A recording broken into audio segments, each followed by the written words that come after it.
যখন আমাদের দেশে ইস্ট ইন্ডিয়া কোম্পানি চিরস্থায়ী বন্দোবস্ত চালু করে, তখন আমাদের এই উপমহাদেশে রাজস্ব আয় এবং আইন শৃঙ্খলা রক্ষা করার জন্য তৎকালীন ইংল্যান্ড থেকে 16 থেকে 21 বছর কি 23 বছর বয়সী বিভিন্ন শিক্ষিত যুবকদেরকে রিক্রুট করা হতো। তারা পুলিশ বাহিনী এবং ম্যাজিস্ট্রেট হিসাবে কর্মরত হতেন এই উপমহাদেশে। তাদেরকে মূলত আইসিএস অফিসার বলতো, Indian civil service. Indian civil সার্ভিসের ইতিহাস অনেক ব্যাপক। Imperial civil service, Indian civil service, এরকম বিভিন্ন নামে বিভিন্ন সময় নামকরণ করা হয়েছে। তবে আইসিএস নামেই বেশি পরিচিত আর কি, এই জন্য আমি সেটি আপনাদেরকে বলছি। তখন একজন ব্যক্তি, তার নাম ছিল স্টিভেনসন। আমি যখন ভূতে ফেমে শেয়ার করেছিলাম তখন ওনার নামটি আমি আসলে তখন আমি জেনেছিলাম না, অনেক পরে তার নামটি আমি জানতে পেরেছিলাম। তার নাম ছিল স্টিভেনসন। উনি বাংলাদেশ তো না, মানে ওই সময় আমাদের যে উপমহাদেশ তখন আসেন, ওই সময় অবিভক্ত বাংলা যেটা ছিল আর কি, ওই অবিভক্ত বাংলার নীলফামারী অঞ্চল, আজকের যে উত্তরবঙ্গের যে নীলফামারী জেলা, ওই নীলফামারী, ওখানে উনি এসেছিলেন। তো ওখানে উনি মোটামুটি বেশ অনেকদিন ধরেই কর্মরত ছিলেন। উনি, ওনার স্ত্রী, ওনার একটা মেয়েও ছিল, 12-13 বছর বয়সী একটা মেয়ে ছিল। তো সেখানেই উনি সরকারি কোয়ার্টারে উনি সেখানে থাকতেন। সাধারণত ছোট ছোট যেই সমস্ত মামলাগুলো হতো বা ছোটখাটো ক্রাইম যেগুলো হতো, সেগুলোতে সাধারণত আইসিএস অফিসাররা সরাসরি মানে ক্রাইম সিন করতে যেতেন না, কিন্তু স্পর্শকাতর হলে সেই জায়গাগুলোতে তারা যেতেন। এমনই এক রাত তখন আনুমানিক 2টো কি 2:30 বাজে। তখন থানার একজন কনস্টেবল এসে ওনাকে ডাক দেয়। যেহেতু থানার পাশে ওনার কোয়ার্টার ছিল, সেখানে এসে ডাক দেয়। তো সেখানে ডাকাডাকি করার পর উনি ঘুম থেকে ওঠেন, এত রাত্রে ডাকার কারণ জিজ্ঞাসা করে। তো কারণ জিজ্ঞাসা করার পর ওই কনস্টেবল বলে যে একটা বাড়িতে একটা মার্ডার হয়েছে, কিন্তু লাশটি খুবই সাংঘাতিক রকমের। তারা ঘরে ঢুকতে পারছে না, কিন্তু জানালা দিয়ে সে লাশটি দেখতে পাচ্ছে। এখন এই লাশটি যদি তারা দরজা ভেঙে ঢোকেও ওই লাশটি ধরার সাহস পাচ্ছে না, কারণ খুবই ব্যতিক্রমী একটি লাশ এবং ভয়ঙ্কর লাশ। এই জন্য আপনাকে একটু যেতে হবে, আপনি সেখানকার অবস্থা বিবেচনা করে কিভাবে আমরা এই কাজটি করতে পারি, তদন্ত শুরু করতে পারি, সেই বিষয়ে একটু দিক নির্দেশনা দেবেন। উনি জামাকাপড় পরে রেডি হয়ে যান এবং কনস্টেবলদের সাথে বেরিয়ে যান। ওনার থানা থেকে 7 থেকে 8 কিলোমিটার দূর একটা জঙ্গলের পাশে সেই একটা গ্রাম, ওই গ্রামের একটি বাড়ি। উনি প্রথমে জানালার কাছে যান। জানালার কাছে গিয়ে দেখেন ওই জানালাটির একটি পার্ট, মানে জানালার তো সাধারণত 2টো অংশ থাকে, তো একটি অংশ খোলা। আমরা জানি যে জানালার যে বিষয়টা হয় সেটা হচ্ছে যে ভেতরে আমরা দেখি একটা সিটকিনি, আমরা এই সিটকিনিটা লাগাই, আর যেই অংশটা মানে সিটকিনির অংশ লাগাই তার সাথে অপর পার্শ্বকে যুক্ত করে দিয়ে লাগাই। তার মানে এক পাশে যদি আমরা সিটকিনি লাগাই, অন্য অংশটাও আটকে যায়। কিন্তু ওই জানালার ক্ষেত্রে উনি লক্ষ্য করেন যে সিটকিনি যেটা, সেই অংশটুকু কিন্তু লাগানো, কিন্তু অন্য অংশটা খোলা। তাহলে সিটকিনি লাগানো অবস্থায় তো জানালার অপর অংশ খোলা থাকার কথা নয়। উনি আলো দিয়ে দেখতে পান যে ভেতরে একটি লাশ পড়ে আছে, কিন্তু লাশটি খুবই ভয়ানক। একটি ফুটবলের ভেতরের বাতাস বের করে দিলে যেমন ফুটবলটি চুপসে থাকে, একটি মানুষের ডেড বডি ঘরের মধ্যে পড়ে আছে, কিন্তু সেই ডেড বডিটি ঠিক ওরকমই চুপসে যাওয়া। উনি যখন দেখলেন যে ওই ঘরের দরজাটি ভেতর থেকে বন্ধ, তখন উনি ওখানে থাকা কনস্টেবল এবং অন্যান্য অফিসারদেরকে নির্দেশ দেন দরজা ভেঙে ফেলার জন্য।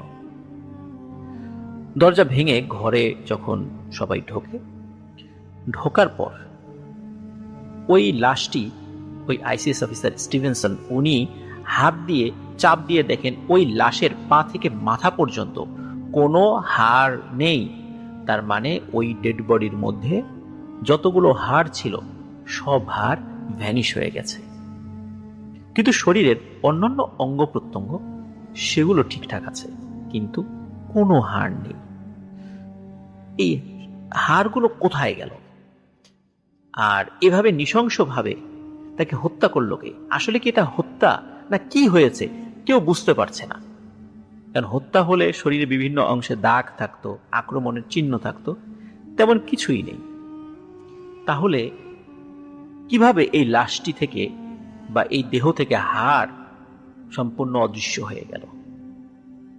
পরিবারের সদস্যরা এরকম লাশ দেখে, নিকটাত্মীর লাশ দেখে কান্নায় ভেঙে পড়ে। যেহেতু এই বিষয়টি কোনোভাবেই বুঝতে পারছিলেন না ওখানে উপস্থিত যারা পুলিশ কর্মকর্তা এবং অন্যান্য যারা ছিলেন, তখন আইসিএস অফিসার স্টিভেনসন উনি নির্দেশ দেন যে লাশটি সৎকার করে ফেলতে। কারণ ওই পরিবার হিন্দু পরিবার ছিল, এই কারণে তাদের ধর্মমত অনুযায়ী শ্মশানে গিয়ে লাশটি পুড়িয়ে ফেলা হয়।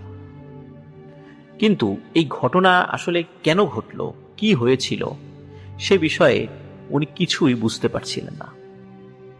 বিষয়টি নিয়ে তিনি অনেক ভেবেছিলেন, কিন্তু উনি কিছুই বুঝতে পারেননি।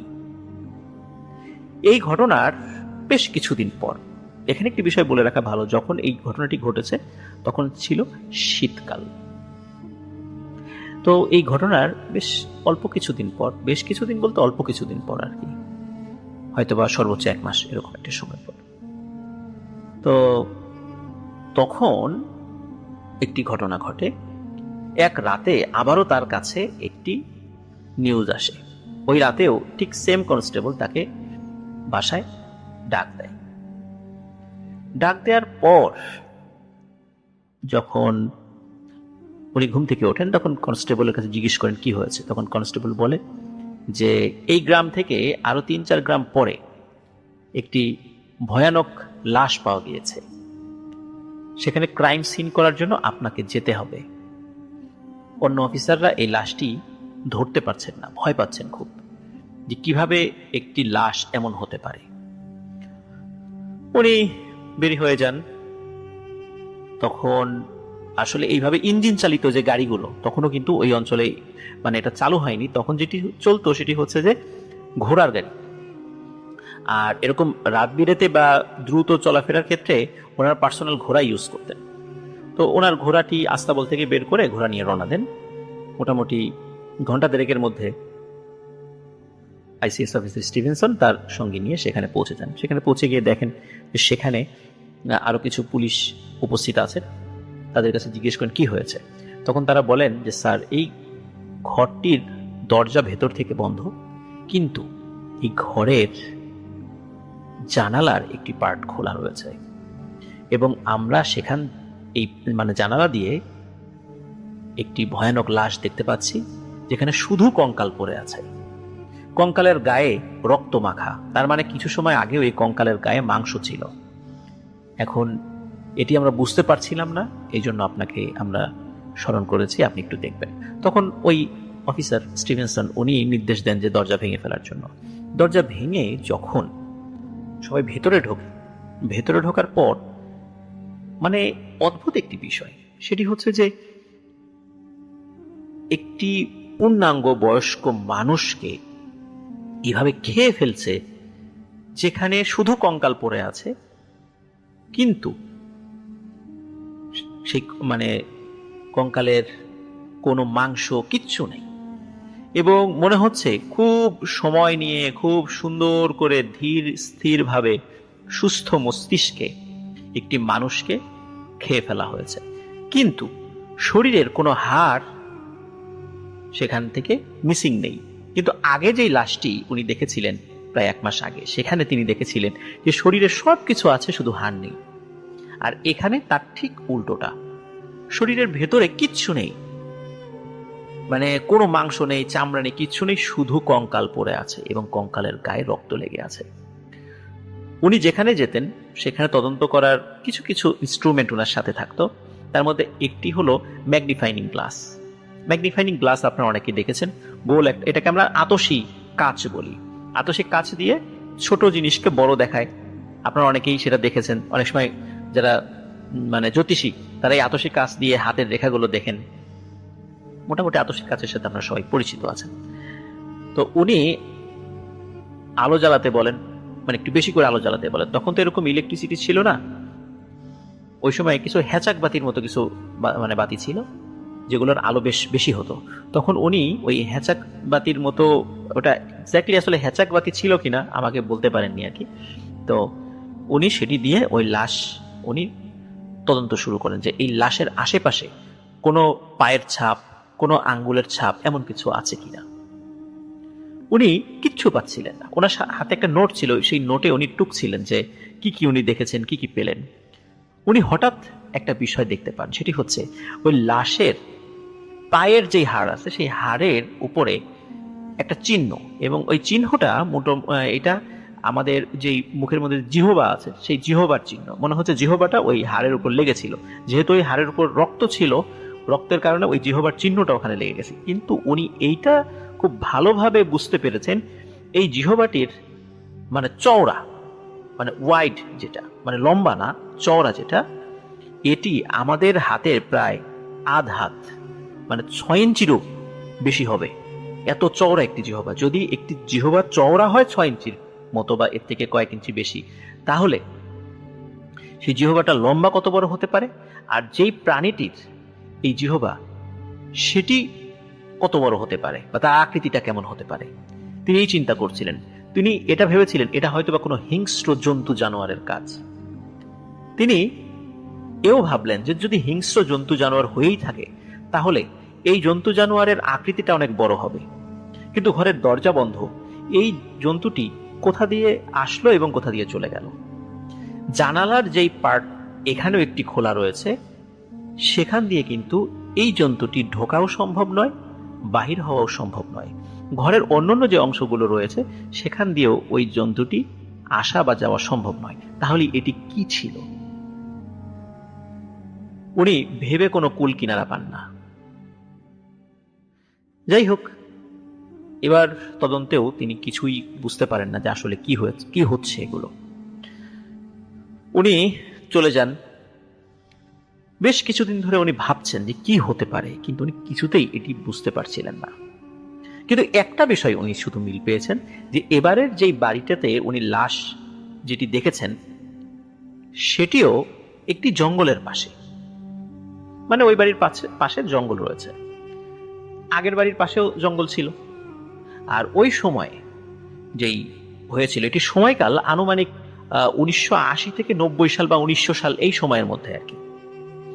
তো এই সময় কিন্তু বেশ জঙ্গল ছিল, তখন কিন্তু ওই সমস্ত জঙ্গলে হিংস্র জন্তু জানোয়ার থাকতো। এখন তো এরকম নেই, কিন্তু ওই সময় এরকম থাকতো। কিন্তু এটা উনি চিন্তা করছেন একটা হিংস্র জন্তু জানোয়ারের কাজ হলেও হতে পারে, কিন্তু হিংস্র জন্তু জানোয়ার যদি কাউকে ক্ষতি করে তাহলে আশেপাশে তো রক্ত পড়ে থাকবে, রক্তের ছাপ থাকবে, কিন্তু এমনটি কিছুই নেই। আর সেই হিংস্র জন্তু জানোয়ার কোথা দিয়ে ঢুকলো ঘরে আর কোথা দিয়ে বের হলো, এত চালাক হিংস্র জন্তু জানোয়ার তো থাকার কথা নয়।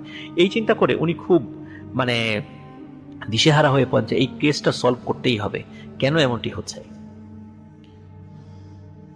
এই ঘটনারও প্রায় 1 মাস যখন ছুঁই তখন উনি এক রাত্রে ঘরে শুয়েছিলেন। তখনও কিন্তু শীতকাল, কারণ এটার সময় ডিস্টেন্স তো খুব বেশি না আসলে, তো তখনও শীতকাল। তখন যেহেতু শীতকালে চারদিকে খুব শুনশান নীরবতা থাকে, রাতের বেলা বিশেষ করে, উনি রাতের বেলা ওনার ঘরে, ওনার ওয়াইফ পাশে শুয়েছিল, আর ওনার 12-13 বছর বয়সী যে মেয়ে ছিল সে আরেক ঘরে শুয়েছিল। রাত আনুমানিক 2টো কি 2:30 বাজে। হঠাৎ মটমট শব্দে ওনার ঘুম ভেঙে যায়। মটমট শব্দটা এত তীব্র ছিল না যে গভীর ঘুম ভেঙে যাবে, কিন্তু উনি যেহেতু পুলিশের চাকরি করতেন, ওনার ঘুম বেশ পাতলা ছিল। যেহেতু তাদের ট্রেনিং এর সময় বিভিন্নভাবে তাদেরকে প্রশিক্ষণ দেওয়া হয়েছে যে রাতের বেলা ঘুমিয়ে থাকলে বিভিন্ন শব্দের জন্য ঘুম ভেঙে যায়, এইভাবে তাদেরকে প্রশিক্ষণ দেওয়া হয়েছে। তো ওনার ওই শব্দ ঘুম ভেঙে যায়। উনি চিন্তা করেন কি ব্যাপার, এরকম শব্দ কোথা থেকে আসে। প্রথম দিকে উনি কোনো পাত্তা দেননি। তো উনি চিন্তা করেছিলেন যে হয়তোবা ঘরের মধ্যে বিড়াল ঢুকতে পারে, হয়তোবা রান্নাঘরে গিয়ে কোনো খাবার খাচ্ছে। কিন্তু উনি আর একটা বিষয় ফিল করলেন যে শব্দটা আসলে রান্নাঘরের দিক থেকে না এসে তার মেয়ের যে ঘর, যে তার মেয়ে যেই ঘরে শুয়েছিল সেখান দিয়ে আসছে। উনি চিন্তা করেন যে কি ব্যাপার, ওখান দিয়ে শব্দ আসছে, কি তার মেয়ে কি কোনো কিছু খাচ্ছে? কিন্তু এত রাত্রে তো তার খাওয়ার কথা নয়, সে তো রাত্রে একসাথেই তার সাথে ডিনার করেছে। উনি চিন্তা করেন দেখি তো একটু উঠে যাই, কিসের শব্দ। তো উনি ওঠেন, ওনার স্ত্রীকে ডাকেন না, যেহেতু উনি বিষয়টা অতটা সিরিয়াসলি নেননি, এই কারণে একাই ওঠেন। একাই উঠে উনি ওনার মেয়ের কক্ষের দিকে যান। মেয়ের কক্ষের দরজা কিন্তু খোলা ছিল, কারণ দরজা আমরা যেটা কি বলি সিটকানি না লাগিয়ে যেমন যদি আমরা আটকে রাখি, ঠিক তেমনটা ছিল। যেহেতু ছোট মেয়ে, রাতের বেলা বেশ সমস্যা হতে পারে, অনেক সময় ঘুম ভেঙে চিৎকার করে ওঠে, যার কারণে দরজা ভিতর থেকে ওই মেয়েটা লাগাতো না। তো উনি দরজাটা উনি কিন্তু ভেতর থেকে ওই যে কটমট শব্দ পাচ্ছিলেনই। উনি চিন্তা করলেন যে কি ব্যাপার, মেয়ে কি করে, একটু আড়াল থেকে দেখি। তখন উনি দরজাটা একটু ফাঁকা করে যে দৃশ্যটা দেখতে পান, এই দৃশ্য দেখার জন্য উনি মোটেও প্রস্তুত ছিলেন না। উনি দেখতে পান ওনার মেয়ের ঘরের জানালার একটা অংশ খোলা, এবং চাঁদের আলোতে, ওই জানালা দিয়ে যে চাঁদের আলো ঢুকছিল, সেখানে দেখতে পান যে মোটা লোমশ কিছু একটা তার মেয়ের পাশে বসে আছে এবং কিছু একটা খাচ্ছে। উনি আগের দুটো ঘটনা তখন তার মাথায় স্ট্রাইক করে যে নিশ্চয়ই এটা ক্ষতিকর কিছু। তখন ওই দ্রুত ওনার বেডরুমে চলে যান এবং ওনার মাথার কাছে থাকা যে রিভলভারটি ছিল সেটি নিয়ে আসেন। তখনও কিন্তু ওনার ওয়াইফকে উনি ডাকেননি। রিভলভারটি নিয়ে এসে উনি দরজা ধরাম করে দরজা খুলে, ওনার মেয়ের ঘরের দরজা খুলে ভিতরে ঢুকে যান, এবং ওই সময় ওই প্রাণীটির সাথে প্রথম ওনার চোখাচোখি হয়। উনি দেখতে পান ওই প্রাণীটির আকৃতি বেশ মোটা বেটে, শরীরটা লোমশ, কারণ চাঁদের আলোতে বোঝা যাচ্ছিল, কারণ ওই জানালা দিয়ে চাঁদের আলো ঢুকছিল, স্পষ্টভাবে সেটা বুঝতে পারছেন। এবং ওই প্রাণীটির চোখ দুটি টেনিস বলের মতো বড় বড় এবং লাল টকটকে, এবং ওই প্রাণীটির জিহবা অনেক বড় এবং বেশ চওড়া। ওই প্রাণীটির সাথে যখনই ওনার চোখাচোখি হয়, তখন ওনার হাতে থাকা রিভলভার দিয়ে উনি ফায়ার করেন। ফায়ার করার সাথে সাথে উনি দেখতে পান ওই প্রাণীটির বডি এত মোটা হওয়ার পরেও মুহূর্তের মধ্যে জানালার ভেতর দিয়ে সে শিক গলে বাইরে চলে গেল এবং অদৃশ্য হয়ে গেল। যখন উনি ফায়ার করেছিলেন তখন উনি বুঝতে পেরেছেন এই গুলিটা ওই প্রাণীটির গায়ে লেগেছে। ফায়ারের শব্দে ওনার স্ত্রীর ঘুম ভেঙে যায়। উনি চলে আসেন। চলে আসার পর ওনার স্বামী স্ত্রী দুজন মিলে যে দৃশ্য দেখতে পান, এটা অবশ্যই কোনো পিতা মাতার পক্ষে দেখা সম্ভব নয়। তারা আলো জ্বেলে দেখতে পান তার মেয়ে মৃত অবস্থায় পড়ে আছে এবং তার পায়ের নিচ থেকে কোমর পর্যন্ত খেয়ে ফেলেছে ওই ভয়ানক প্রাণীটি। শুধু মাংস খেয়েছে, হাড়গুলো অবশিষ্ট রয়ে গেছে, শরীরের উপরের অংশ তখনও খেতে পারেনি। আর এই দৃশ্য দেখে ওনার স্ত্রী সেন্সলেস হয়ে পড়ে যান। উনিও বেশ অনেকদিন মানসিকভাবে অসুস্থ ছিলেন। ওনার মেয়েকে স্থানীয় একটি খ্রিস্টিয়ান কবরস্থানে দাফন করা হয়, এবং সন্তানের এই মৃত্যুতে ওনার স্ত্রী অনেকটা মানসিকভাবে ভারসাম্যহীন হয়ে পড়েন। ওনার স্ত্রীকে ইংল্যান্ডে পাঠিয়ে দেওয়া হয়। উনিও চাকরি ছেড়ে দিয়ে চলে যেতে চেয়েছিলেন, কিন্তু উনি একজন দক্ষ অফিসার ছিলেন। সরকার তাকে তখনই ছাড়ছিল না, বলে যে তুমি আরো কিছুদিন থাকো, তুমি চিকিৎসা করাও, স্বাভাবিক হও। কিন্তু উনি আসলে আর স্বাভাবিক হতেই পারছিলেন না। ওনার মেয়ের মৃত্যু, ওনার স্ত্রীর মানসিকভাবে ভারসাম্যহীন হয়ে যাওয়া, তো উনিও আস্তে আস্তে মানসিকভাবে দুর্বল হয়ে পড়ছিলেন। ওনার মেয়ের মৃত্যুর মাস 3-4 পরে ঘটে আরো একটি মর্মান্তিক ঘটনা। এখন পর্যন্ত যতটুকু ঘটনা ঘটেছে সেটুকু পর্যন্ত আমরা বলতে পারি যে কি হয়েছিল, কারণ এটা ওনার মুখ থেকে শোনা। কিন্তু পরবর্তীতে কি হয়েছিল এটি আমরা কখনো জানতে পারিনি, যে আসল রহস্য কি ছিল। সেটি হচ্ছে, দিনের বেলা উনি 3 থেকে 4 মাস পরে দিনের বেলা উনি ওই দিন অফিসে আসেননি। এখন ওনার বাসায় গিয়ে একজন কনস্টেবল ডাকাডাকি করে, দেখে ঘরের দরজা ভিতর থেকে লক করা। অনেকক্ষণ যখন ডাকাডাকি করা হয়, ভিতর থেকে লক করা, তখন তারা চিন্তা করে যে স্যার কি অসুস্থ কিনা বা কোনো সমস্যা কিনা। তখন দরজা ভেঙে ফেলে। দরজা ভেঙে ফেলার পর ঘরের মধ্যে ঢুকে দেখে যে আইসিএস অফিসার স্টিভেনসন উনি ঘরে নেই। তাহলে উনি কোথায় গেলেন? ঘরের দরজা ভেতর থেকে লক করা, কিন্তু উনি নেই। তখন পুলিশ কনস্টেবল লক্ষ্য করেন ওনার ঘরের জানালা কিন্তু খোলা, কিন্তু তখন কিন্তু গ্রীষ্মকাল চলে এসেছিল, যার কারণে গরমের কারণে খোলা রাখতেই পারেন, এই চিন্তাই করেছিল স্বাভাবিকভাবে। কিন্তু অদ্ভুত ব্যাপার হচ্ছে, জানালার একটি অংশ বন্ধ আর আরেকটি অংশ খোলা। এমনটা তো হওয়ার কথা নয়। তখন সবার মনে খটকা লাগে যে আগের যে ঘটনাগুলো ঘটেছে, তিনটি ঘটনা, তার সাথে এই ঘটনাটার মিল রয়েছে। তাহলে হয়তো বা হত্যাকারী একই জিনিস বা একই জন্তু বা একই মানুষ। তাকে খোঁজা শুরু হয় চতুর্দিকে। খুঁজতে খুঁজতে খুঁজতে খুঁজতে জঙ্গলের মধ্যে একটি বড় কদম গাছের সাথে ওনার ফাঁসি দিয়ে ঝুলানো মরদেহ সবাই দেখতে পান। সবাই দেখেন কদম গাছের একদম শীর্ষে থাকা একটি ছোট্ট ডালে ওনার ডেড বডি ঝুলছে। অদ্ভুত ব্যাপার, আমরা জানি যে কদম গাছের ডাল সাধারণত নরম হয়। উনি বেশ উঁচু লম্বা ভারী মানুষ ছিলেন। এত বড় দেহ এই কদম গাছের ওই ছোট ডালে কিভাবে ঝুলছে? আরেকটি ব্যাপার হলো যে উনি গাছে চড়তে জানতেন না। উনি কিভাবে এত বড় গাছে উঠলেন উপরে? এটি নিয়ে সবাই গবেষণা করতে থাকে। যাই হোক, ডেড বডিটা নামাতে হবে। বড় একটি মই গাছের সঙ্গে ঠেকিয়ে একজন মানুষ উপরে ওঠে। উপরে ওঠার মানে যখন উঠেছে, তখন যখনই একজন ওই দড়িটা খোলার জন্য ওই ডালে টাচ করেছে, শুধু টাচ করার সাথে সাথে ওই ডাল ভেঙে লাশ মাটিতে পড়ে যায়। মনে হচ্ছিল যে কেউ হয়তোবা ওই ডালটি ধরে রেখেছে, যার কারণে ডালটি ভেঙে পড়ছিল না। এত বড় একটা মানুষের ভারেও ওই ডালটি ভেঙে পড়ছিল না। কিন্তু যখনই একজন মানুষের টাচ লেগেছে, তখনই ওই ডালটি ভেঙে লাশ সহ নিচে পড়ে যায়। স্টিভেনসনকেও নীলফামারীতেই একটা খ্রিস্টিয়ান কবরস্থানে দাফন করা হয়েছিল। ওনার মৃত্যু কিভাবে হয়েছে, কে নিয়ে গেল, সেটি তো উনি আর কখনো বলতে পারেননি। তবে এই ঘটনাটি যিনি আমাকে বলেছিলেন, মূলত তার দাদা ব্রিটিশ পিরিয়ডে পুলিশের চাকরি করতেন। তিনিও যখন সদ্য চাকরিতে ঢুকেছেন, ঢোকার পর ওনার একজন সিনিয়র অফিসারের কাছ থেকে এই ঘটনাটি তিনি শুনেছিলেন। তিনি নিজেও ওই আইসিএস অফিসারকে দেখেননি কখনো। প্রিয় লিসেনার্স, আমি এই বিষয়টি নিয়ে কিছুটা স্টাডি করেছিলাম। স্টাডি করে একটি বিষয় আমার কাছে মনে হয়েছে, সেটি হচ্ছে যে জিনদের মধ্যে কিছু ভয়ঙ্কর প্রজাতি থাকে যারা মানুষকে তাদের খাবার বানায়। যদিও এখন এই ধরনের জিন সাধারণত আমাদের লোকালয়ে খুব একটা মানে শোনা যায় না যে এই ধরনের ঘটনা ঘটেছে, কিন্তু আগেকার সময়, আজ থেকে 100-150 বছর আগে এই ধরনের ঘটনা ঘটতো। তখন অনেক ঝোপ জঙ্গল ছিল, অনেক ধরনের মানে প্যারানরমাল বিষয়গুলো, ভয়ানক ভয়ানক প্যারানরমাল বিষয়গুলো ঘটতো। তো জিনদের মধ্যে এই প্রজাতিটি হতে পারে। এটা যদি শুধু নিছক জন্তু জানোয়ার হতো, তাহলে সেটি কিন্তু দরজা মানে জানালা দিয়ে তার ওই মোটা শরীর নিয়ে ঢোকার কথা নয়। আবার একটি বিষয়, সেটি হচ্ছে যখন আইসিএস অফিসার স্টিভেনসন তার মেয়ের পাশে ওই ভয়ানক জন্তুটিকে দেখেছিলেন, তখন যখন ফায়ার করেছেন, ফায়ার করার পর তার সামনে দিয়ে কিন্তু ওই মোটা শরীর নিয়ে জানালা দিয়ে সে বের হয়ে চলে যায়। কোনো স্বাভাবিক জন্তুর পক্ষে সেটা বের হয়ে যাওয়া সম্ভব নয়।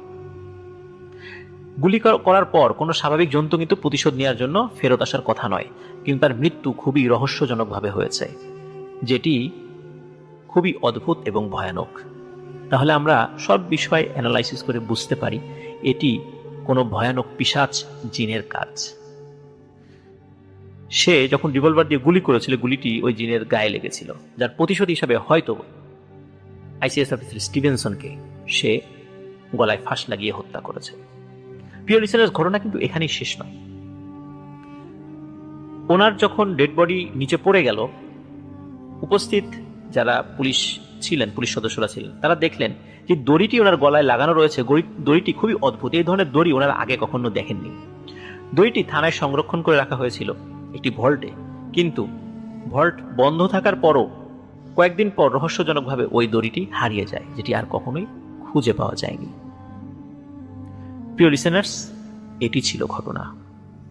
আসলে কি রহস্য লুকায়িত আছে, এটি 100% নিশ্চিতভাবে আমরা বলতে না পারলেও এতটুকু বুঝতে পারি যে এটি ভয়ানক কোনো পিশাচ জিনের কাজ। আশা করি ঘটনাটি আপনাদের ভালো লেগেছে। ধন্যবাদ। ঘটনাটি আমি যার কাছ থেকে সংগ্রহ করেছি, ওনার নাম মাওলানা হাবিবুর রহমান। উনি ভারতের দেওবন্দ মাদ্রাসা থেকে লেখাপড়া করেছেন। সাধারণত দেওবন্দ মাদ্রাসা থেকে যারা মাওলানা পাশ করেন বা যারা কওমি মাদ্রাসা থেকে মাওলানা পাশ করেন, তাদেরকে ফারেক বলা হয়। যারা মাদ্রাসা থেকে বের হয়ে আসেন, ওটা শেষ করে ফারেক বলা হয় আর কি। তো উনি সেখান থেকে ফারেক হয়েছিলেন আর কি। তো ওনার কাছ থেকেই ঘটনাটি শুনেছি। আর ঘটনাটি উনি যার কাছ থেকে শুনেছেন তিনি তারই এক ছাত্র ভাই, যারা একসাথে লেখাপড়া করেছেন ওই দেওবন্দি। ঘটনাটির স্থান পশ্চিমবঙ্গের মেদিনীপুর জেলায়। আর ওই যেই ব্যক্তির কাছ থেকে তিনি ঘটনাটি শুনেছেন, তার ছাত্র ভাইয়ের কাছ থেকে, এই ঘটনাটি মূলত তার মাকে কেন্দ্র করেই ঘটনাটি ঘটেছিল। তার মায়ের নাম ছিল হচ্ছে শিউলি। ওই শিউলি যিনি, তার আবার আর এক খুব কাছের বান্ধবী ছিল, তার নামও শিউলি। দুজনই শিউলি, আমরা একই নামের ব্যক্তিদেরকে মিতা বলি। তো দুজনেরই খুব গলায় গলায় ভাব ছিল। প্রথম যে শিউলির কথা বলছি, তাদের আর্থিক অবস্থা বেশ সচ্ছল ছিল। আর ওনার চেহারা মানে মোটামুটি ভালো ছিল, খুব ভালো না আবার খারাপ না এমনটা। আর অন্য যে শিউলি তিনি, তার আবার চেহারা ভালো ছিল কিন্তু আর্থিক অবস্থা বা পারিবারিক অবস্থা তাদের ভালো ছিল না। দুজন একসাথে হাঁটাচলা করতো, লেখাপড়া করতো, দুজনের মধ্যে খুব ভালো বন্ধুত্ব ছিল। একদিন ঘটে গেল একটা বিপত্তি। ওনারা দুজন স্কুলে যাওয়ার সময় একজন ব্যক্তি তাদেরকে দেখে এবং দেখে একজনের বাড়িতে বিয়ের প্রস্তাব পাঠায়। এখন সমস্যা হলো যে দুজনই তো অবিবাহিত ছিলেন, আর দুজনেরই বিয়ের মতো বয়স হয়ে গিয়েছিল। কিন্তু যেই শিউলির বাড়িতে বিয়ের প্রস্তাব পাঠানো হয়েছিল সেই শিউলি হচ্ছে দরিদ্র শিউলি, যার চেহারা ছিল একটু ভালো, মানে তার বান্ধবী অন্য শিউলির তুলনায়। যখন সেই বাড়িতে বিয়ের প্রস্তাব গেল এবং যার সঙ্গে বিয়ের কথা হচ্ছিল, তারা আবার বেশ মোটামুটি অবস্থাশালী ব্যক্তি ছিলেন আর কি, বা ওই অবস্থাশালী পরিবার ছিলেন। মোটামুটি বিয়ে ঠিক হয়ে গেল। ফাইনালি বিয়ের ডেট ধার্য করা হলো, বিয়েও হয়ে গেল। এরপরই বাঁধলো একটা বিপত্তি। কারণ হচ্ছে, দুই শিউলির মধ্যে যেই শিউলির পারিবারিক অবস্থা ভালো, কিন্তু অন্য শিউলির তুলনায় তার চেহারা একটু কম, একটু খারাপ বলতে, আসলে আল্লাহর সৃষ্টি কোনোটাই খারাপ নয়, আল্লাহর সৃষ্টি সবকিছুই সুন্দর। কিন্তু তারপরেও যেহেতু বিবাহের প্রসঙ্গ চলে আসে, সেখানে একটু কম্প্যারিজনটা চলেই আসে, স্বাভাবিক নিয়মে। সেই অর্থেই বলছি আর কি। ওই শিউলি মনে মনে ফুঁসতে থাকেন। এই কারণে ফুঁসতে থাকেন যে আমাদের আর্থিক অবস্থা ভালো হতে পারে, আমার থেকে তার চেহারা কিছুটা ভালো, কিন্তু আমার বিয়ে না হয়ে ওর বিয়ে হয়ে গেল। একসাথে হাঁটার সময় আমাদের দুজনের মধ্যে একজনকে পছন্দ করলো, আমি কি দোষ করলাম? আমাকে কেন পছন্দ করলো না? আমার কেন বিয়ে হলো না তার সাথে? তো এই যে তার মনের মধ্যে একটা জিদ, একটা হিংসা কাজ করছিল, এর থেকেই সে একটা ভয়ানক সিদ্ধান্ত নিয়ে ফেলে। সে একজন ব্ল্যাক ম্যাজিশিয়ানের সাথে গিয়ে দেখা করে এবং শেষ ওই শিউলির উপরে, যে শিউলির বিয়ে হয়ে গেছে, তার উপরে ব্ল্যাক ম্যাজিক করতে বলে। তখন ওই ব্ল্যাক ম্যাজিশিয়ান বলে যে ওই শিউলির ব্যবহৃত একটি কাপড় লাগবে। তখন এই শিউলির কাছে মনে পড়ে যে একবার ওই শিউলির কাছ থেকে সে একটি কাছ থেকে না, ওই শিউলি, ওর আর্থিক অবস্থা ভালো ছিল, একবার দাওয়াত খেতে গিয়েছিল। ওই দাওয়াত খেতে যাওয়ার সময় সে এই শিউলির কাছ থেকে একটি ওড়না ধার করে নিয়ে গিয়েছিল। একদম নতুন ওড়না ছিল, যেই ওড়নাটি এই শিউলি কখনো পরেনি। এবং সে যখন এসে ফেরত দিয়ে যায়, তারপরে সেটা পরিষ্কারই ছিল, কোনো কারণে সে সেটা ধুতেও ভুলে গেছে, ওইভাবেই সে রেখে দিয়েছে। ওই ব্ল্যাক ম্যাজিশিয়ানের শর্ত ছিল যে তার ব্যবহৃত কাপড়টা যেন আধোয়া থাকে, যাতে তার শরীরের টাচ যেন সাবান পানিতে ধুয়ে না যায়, এমন একটা শর্ত ছিল। তখন চিন্তা করলো, এই জিনিসটা তো আমার কাছে আছে। তখন এই শিউলি কি করে, সেই ওড়নাটি ব্ল্যাক ম্যাজিশিয়ানের কাছে হস্তান্তর করে। আপাতত এটাই ঘটনা। তারপরে এই শিউলি ওই শিউলির সাথে কি হয়েছে সেটা বহু পরে জেনেছে। এবার চলে যাচ্ছি ওই শিউলি যার বিয়ে হয়ে গেছে। প্রিয় লিসেনার্স, আপনাদেরকে রিকোয়েস্ট করব ঘটনাটি খুব মন দিয়ে শুনবেন, এবং সত্যি এই ঘটনার মধ্যে অনেক কিছু শেখার রয়েছে। তো যে শিউলির বিয়ে হয়ে গেছে, সে তো তার শ্বশুর বাড়ি চলে গেছে, খুব সুন্দর স্বাচ্ছন্দ্যে সুখে দিন কাটছিল তার। হঠাৎ শুরু হলো একটা বিপত্তি। ওই শিউলির সবসময় মানে শরীরের মধ্যে অসুস্থতা বোধ হতো, মনে হতো তার শরীরের মধ্যে দাউ দাউ করে আগুন জ্বলছে, তার শরীরে খুব জ্বালা পোড়া হতো, হাতের তালু জ্বালা পোড়া, সমস্ত শরীর জ্বালা পোড়া, মাথার চাঁদি আমরা যেটাকে মাথার তালু বলি আর কি, তারপর পায়ের তালু, মানে খুব জ্বালা পোড়া হতো আর কি। মাঝে মাঝে মনে হতো শরীরের ভিতর থেকে কেউ তার শরীরের মধ্যে কাটা ফুটাচ্ছে, চিৎকার চেঁচামেচি করতো। তার স্বামী অনেক ভালো একজন মানুষ ছিলেন, তিনিও নামাজ কালামি লোক ছিলেন, অনেক জায়গা দেখিয়েছেন, ডাক্তার দেখিয়েছেন। তিনি প্রথমে ডাক্তারই দেখিয়েছেন, মানে কেউ যে জাদু করতে পারে এই বিষয়টি তার ধারণা ছিল না, কিন্তু ডাক্তাররা কোনো সমাধান দিতে পারেনি। এই সমস্যা কাটতে না কাটতেই, মানে এই সমস্যা চলছিল, এর মধ্যে দেখা গেল আরো একটি সমস্যা। সেটি হলো ঘরের মধ্যে বিশাল বিশাল আকৃতির টিকটিকি ঘোরাফেরা করত। এত বড় টিকটিকি সাধারণত সচরাচর দেখা যায় না, মানে অত্র এলাকাতে দেখা যায় না। তারা মনে করলো এটা কি ধরনের টিকটিকি, এরকম টিকটিকি তো কখনো দেখিনি। সেই টিকটিকি গুলোকে তাড়ানোর চেষ্টা করলেও সেগুলো যেত না, মানে অদ্ভুত ব্যাপার। এবং রাতের বেলা দেখা যেত এই টিকটিকি গুলো, সাধারণত টিকটিকি কি করে, দেয়ালে থাকা বিভিন্ন পোকামাকড় খেয়ে থাকে। রাতের বেলা এই টিকটিকি গুলো কি করতো, তাদের বিছানার মধ্যে ঢুকে পড়তো, শরীর বেয়ে উঠতে থাকতো, তখন চিৎকার চেঁচামেচি করতো, তখন এই টিকটিকি গুলো আবার দৌড়ে পালাতো। এই ধরনের সমস্যা শুরু হয়ে গেল। এরপরে দেখা গেল আরো একটি ভয়ঙ্কর মানে বিষয়, সেটি হচ্ছে যে ওই শিউলির যে জায়গা বিয়ে হয়েছিল, তারা মানে একান্নবর্তী একটি পরিবার ছিল। তো ওই পরিবারটা বেশ বড় ছিল এবং তাদের বাড়ির সীমানার মধ্যে একটা পুকুর ছিল। সাধারণত কি হতো যে ওই পরিবারের নারী সদস্যরা যখন গোসল করতে যেত, পুরুষ সদস্যরা ওখানে যেত না, আর পুরুষ সদস্যরা যখন গোসল করতে যেত, নারী সদস্যরা সেখানে যেত না। তো একদিন কি হয়েছে যে কোনো কাজ করতে করতে শিউলি পরিবারের অন্য নারী সদস্যদের সাথে ওই সময় গোসল করতে যেতে পারেনি। তার গোসল করতে যেতে একটু দেরি হয়ে যায়, কিন্তু নারী সদস্যদের গোসল করার পর পরিবারের অন্য সদস্যদেরও গোসল করা হয়ে গিয়েছিল, মানে পরিবারের আর কারো গোসল করা বাকি নেই। এখন শিউলি যখন গিয়েছেন পুকুর ঘাটে, এর কিছু সময় পরে তার স্বামী মানে বাজার থেকে এসে উপস্থিত হয়। তখন তিনি চিন্তা করেন যে সবার তো, তাহলে আগে জিজ্ঞেস করেন যে সবার কি গোসল হয়ে গেছে, নারী সদস্যদের, বলে হ্যাঁ সবার গোসল হয়ে গেছে। তখন বলে শিউলি কই, বলে সে পুকুর ঘাটে গেছে গোসল করতে। বলে এত দেরি, বলে হ্যাঁ কাজ করতে করতে দেরি হয়ে গেছে। তখন চিন্তা করলো যে ঠিক আছে, ও যখন গেছে তাহলে আমিও যাই, যেহেতু তার ওয়াইফ। তো উনি যখন পুকুরের কাছে গেছেন, তিনি দেখেন যে শিউলি পুকুর ঘাটে মানে তখনও গোসল শুরু করেন।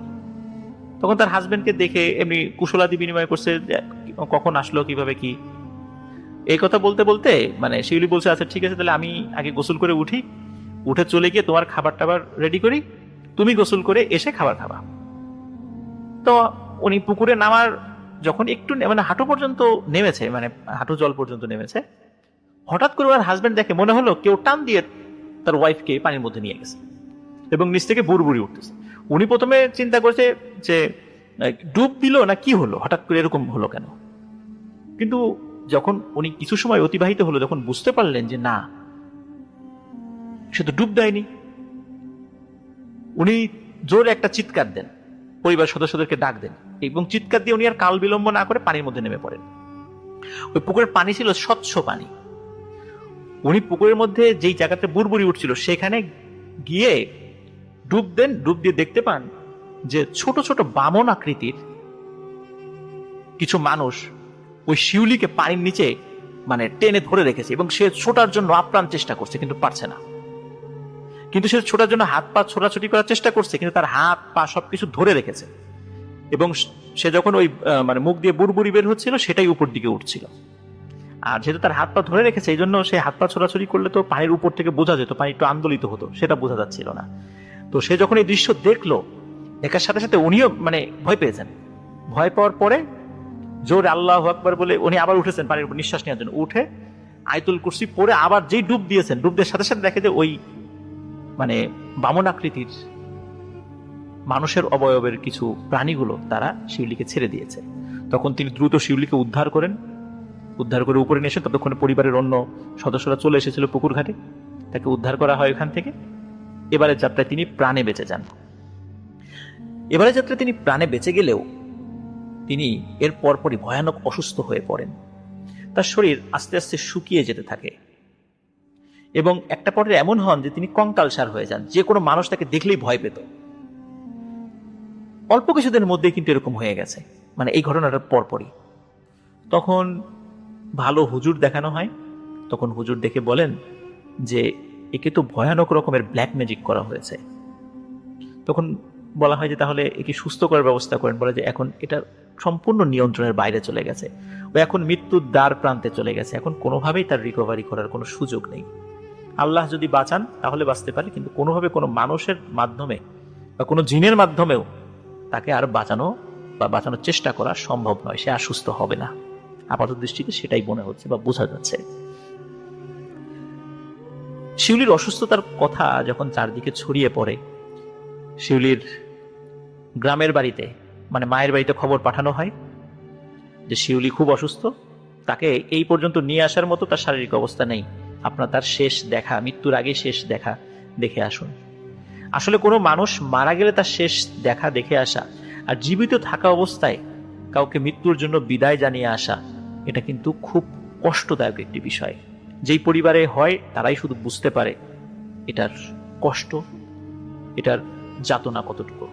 যাই হোক, যখন তার অসুস্থতার কথা জানানো হয়, এই অসুস্থতার কথা তার এক সময়ের প্রাণপ্রিয় বান্ধবী ওই শিউলির কাছে জানানো হয়। তখনও ওই শিউলির বিয়ে হয়নি। ওই শিউলির কাছে যখন জানানো হয়, তখন ওই শিউলি মনে মনে খুশি হলেও যেহেতু তার কাছে খবর পাঠিয়েছে, তখন সে শিউলি তার কাছে দেখা করার জন্য মনস্থির করে। ওই শিউলি যখন তার শ্বশুর বাড়িতে তার বান্ধবীকে দেখতে যান, যখন ওর ওই ভয়াবহ দৃশ্য দেখেন, ওই শিউলি আর নিজের চোখের পানি ধরে রাখতে পারেনি। সে চিৎকার করে বলছে যে হায় হায়, আমি এটা কি করছি, আমি তো এরকম চাই নাই, আমি চাইছিলাম তার বিয়েটা ভেঙে যাক বা সেজন্য স্বামীর সাথে সংসার না করে ডিভোর্স হয়ে যায়, আমি তো এরকম চাই নাই। তার এরকম অনুশোচনা যখন ওই শিউলি দেখে, তখন শিউলি জিজ্ঞেস করে কি হয়েছে। তখন শিউলি বলে যে আসলে আজকে তোমার এই পরিণতির জন্য আমিই দায়ী। আমি ঈর্ষান্বিত হয়ে তোমার উপর ব্ল্যাক ম্যাজিক করেছিলাম, আমি বুঝতে পারিনি তোমার এইরকম পরিণতি হবে। আমি তোমার কাছে ক্ষমা প্রার্থী, আমাকে ক্ষমা করে দাও।